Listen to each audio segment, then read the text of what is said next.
як ғулом дуруд ба шумо мухлисони Барселона ки дар чор ақсои олам зиндагӣ доред. Рӯзатон бахайр ва дилҳоятон гарм ба зиндагӣ бошад.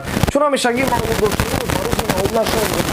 илоҳу ба ҳамаи орзуи неки зиндагӣ бирасанд. Яке мабодо касе имрӯз тӯй дошта бошаду дигари соҳиби фарзанд дошта бошадам, аз номи лашкари миллион нафари мухлисони Барсаи бузург барояшон муборакбод бошад. Ин канали Барса тиҷӣ аст ва ман Муҳаммад Гаиров ки фақат ва фақат дар бораи бурду бохти Барселона бароятон қисса мекунам ва умедворам шумо ҳам ин қиссаҳоро интизоред. Албатта ҳозир дар бораи бозии дар пеш истодаи Барса бо РЕАЛ СОСЕДАД ки дар доираи ҷоми Испания баргузор мегардад хоҳем гуфт. Яке агар мабодо касе фаромӯш карда бошад, гуфтанем ки ин бозӣ рӯзи 25 январ, ин ҳамин январа дар назар дорем, яъне ин ҳамин шаб дар КАНАЛ баргузор мегардад. Аммо то ин мехостам кӯтоҳакак чанд хабарро ба гӯши шумо расонам.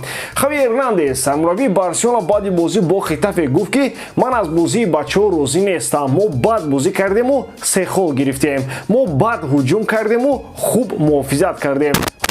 Хави гуфти ӯ гапо сахт недовольняет. Охи конечно недовольняет бошад. Ансу Фати ҳамагӣ як зарба зад и то гуфти урусо тарафи осмон рафт. Акнун биёед дар бораи бозӣ гӯем. Агар шумо омода бошед, мо сар мекунему, лекин дар ҳамин маврид аз шумо ҳамагӣ як лайкакаки майдаҳакро зери ин навор интизорем. Хоҳиш дорем, дареғ надоред. Пешакӣ ташаккур барои лайк. Акнун гуфти момаи хусият, гӯша хурмача карда моро гӯш кунед. Дӯстон, сарпарасти видеои мо ширкати 1x мебошад. Дар он ҷо вақт коэффициентҳои баланд ва бонусҳои гуногун шуморо интизор аст. Ҳамчунин нафароне ки то ҳол регистратсия накарданд метавонанд дар аввалин пардохт бо промокоди барсатиҷӣ соҳиби $100 бонус гарданд. Ссилкаи бозӣ дар комментария. Ба ҳама муваффақият.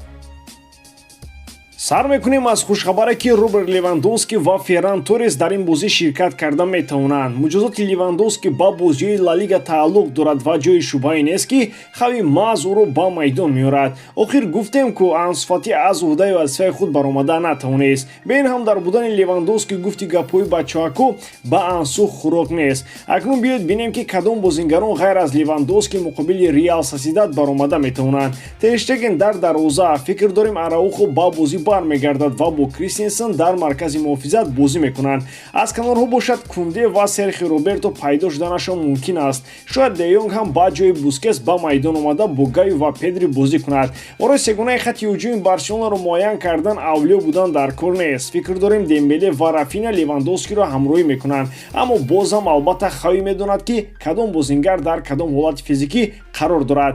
Фақат ин ҷо бояд ба Дембеле маслиҳат диҳад ки ҳамон номаъқулие ки дар бозӣ бо Хетафе кард дигар накунад ки ин маротиб на танҳо аз майдон балки аз Каталония пешаш мекунанд. Фикр дорам шумо фаҳмидед ки ман дар бораи кадом ҳолат гуфта истодам. Усмон дар як маврид қариб буд пои бозингари Хетаферо шиканад. Албатта Хави эҳтимол касеро дар ин бозӣ барои бозӣ бо Жирона истироҳат диҳад. Ҳарчанд ки Жирона ҳам мисли Хетафе барои Барселона чандон ҳарифи пурқудрат нест, вале гоҳу иштибоҳ ҳам ҳамин аст ки ҳарифро нодида мегирӣ. Айни замон Барселона дар ду фронт бозӣ мекунад ва маълум аст ки мондашавии бозингарон гоҳо эҳсос мешавад, аммо маоши баъзи онҳо аз буҷаи як хел клубҳо чӣ ки аз буҷаи федератсияи бархе аз давлатҳо зиёдтар аст. Так што монда шудам, шалпар шудам, намефорам, ин ҷо намегузарад. Аслан Барселона барои ду фронт бозӣ кардан қувваи кофӣ дорад. Албатта на дар ҳамаи мавқеот 2 ё 3 нафар дар ҳаят ҳастанд, аммо барои бурдани Сеута ва РЕАЛ СОСЕДАД гуфти ӯ гапҳо мерасад. Ин нуқтаро ҳам бояд бигӯем ки РЕАЛ СОСЕДАД дар ин мавсим аз мавсимҳои қаблӣ фарқ мекунад.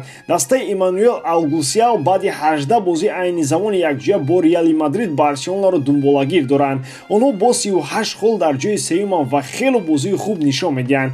Аммо ин нуқтаро бояд бигӯем ки Хави таҷрибаи бурдани РЕАЛ СОСЕДАДро дорад. Мақсад аз ин гуфтаҳо ин аст ки Хави дар замони бозингари Барса бурданаш гуфти бобои ғулом миллион бор ин дастаро мағлуб сохтааст. Аммо агар дақиқтар гӯем, Барса бо ин дастаи шаҳри Сан Себастьян каму ғам не 190 бозӣ гузаронида дар 112 тояш ғалаба кардааст.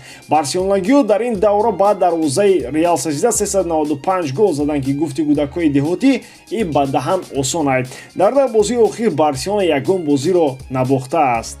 тақвими бозиҳои Барселона бо назардошти иштирок дар ҷоми Испания ва Лигаи Аврупо осон нест. Дар пеш бозӣ бо Жирона, Бетис аз даври 17-ум мавқуф монда, Севилья, Виллареал, Манчестер Юнайтед ва хавиро мебояд майна об кунад. Аммо фикр дорам, чун ҳама мураббиёни профессионал хави ҳозир фақат дар фикри ғалаба ба РЕАЛ СОСЕДАД мебошад ва аслан дурустам мекунад. Умари Хаём мегӯяд ки рӯзе ки гузаштааст, аз ӯ ёд макун. Фардо ки наёмадааст, фарёд макун. Биёед фарёду фиғон накунем, гуфти ӯ гапо пеш аз пуда чанг наандозем. Аниқтараш фақат барои ғолибияти Барселона фиғон кунему бас. Ва ман умедворам ки фарду мо албатта фиғони шодӣ аз ғалабаи дастаи дӯстдоштаамон хоҳем кард.